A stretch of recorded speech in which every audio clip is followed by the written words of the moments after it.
Hi friends, welcome back to Wander and Wonder Storytime with Priscilla. Today we're reading Winnie-the-Pooh chapter 7, and this is a chapter where Kanga and Roo arrive in the Hundred Acre Wood, and Rabbit has a very big plan for how to handle it.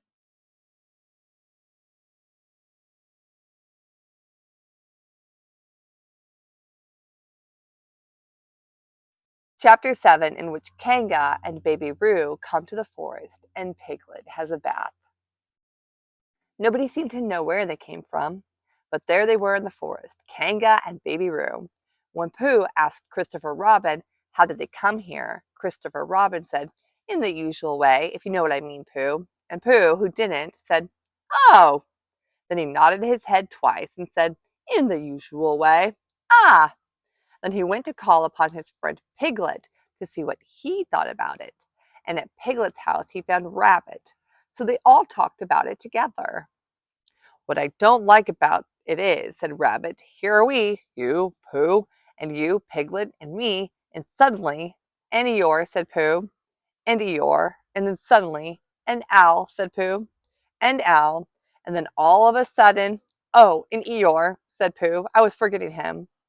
Here we are, said Rabbit very slowly and carefully, all of us. And then suddenly, we wake up one morning, and what do we find? We find a strange animal among us, an animal of whom we have never even heard before, an animal who carries her family about her in her pocket. Suppose I carried my family about with me in my pocket. How many pockets should I want? 16, said Piglet. 17, isn't it? Said Rabbit. And one more for a handkerchief? That's 18. 18 pockets in one suit.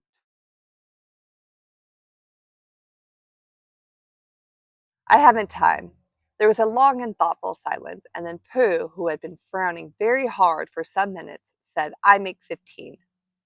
What? Said Rabbit. 15. 15 what? Your family. What about them? Pooh rubbed his nose and said that he thought Rabbit had been talking about his family. Did I? Said Rabbit carelessly. Yes, you said. Never mind, Pooh, said Piglet impatiently. The question is, what are we going to do about Kanga? Oh, I see, said Pooh. The best way, said Rabbit, would be this. The best way would be to steal Baby Roo and hide him, and then when Kanga says, where's Baby Roo? We say, aha. Aha, said Pooh, practicing. Aha. Aha. Of course, he went on, we could say aha, even if we hadn't stolen Baby Roo. Pooh, said Rabbit kindly, you haven't any brain. I know, said Pooh humbly. We say aha so that Kanga knows that we know where Baby Roo is. Aha means we'll tell you where Baby Roo is if you promise to go away from the forest and never come back. Now don't talk while I think. Pooh went into a corner and tried saying aha in that sort of voice. Sometimes it seemed to him that it did mean what Rabbit said, and sometimes it seemed to him that it didn't. I suppose it's just practice, he thought. I wonder if Kanga will have to practice too, so as to understand it. There's just one thing, said Piglet, fidgeting a bit. I was talking to Christopher Robin, and he said that a Kanga was generally regarded as one of the fiercer animals. I'm not frightened of fierce animals in the ordinary way, but it is well known that if one of the fiercer animals is deprived of its young, it becomes as fierce as two of the fiercer animals, in which case, aha, is perhaps a foolish thing to say. Piglet, said Rabbit, taking out a pencil and licking the end of it, you haven't any pluck. It is hard to be brave, said Piglet, sniffling slightly, when you're only a very small animal. Rabbit, who had begun to write very busily, looked up and said, it is because you are very small that you will be useful in the adventure before us.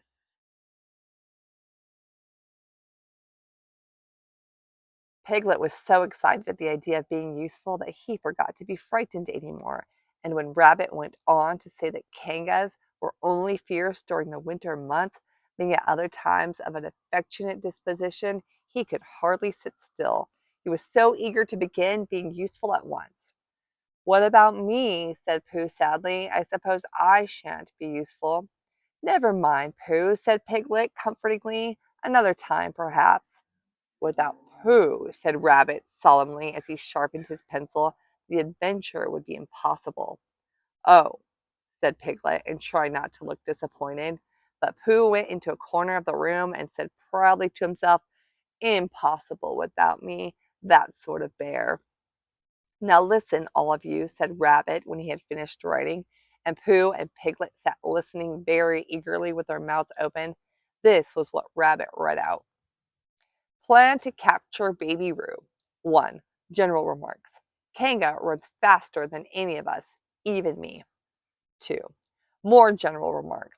Kanga never takes her eye off Baby Roo except when he's safely buttoned up in her pocket. 3. Therefore, if we are to capture Baby Roo, we must get a long start because Kanga runs faster than any of us, even me. C1. 4. A thought. If Roo had jumped out of Kanga's pocket and Piglet had jumped in, Kanga wouldn't know the difference because Piglet is a very small animal. 5. Like Roo. 6. But Kanga would have to be looking the other way first so as not to see Piglet jumping in. 7. C2. 8. Another thought.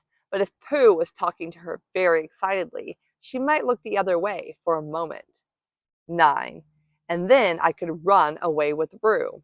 10. Quickly. 11. And Kanga wouldn't discover the difference until afterward.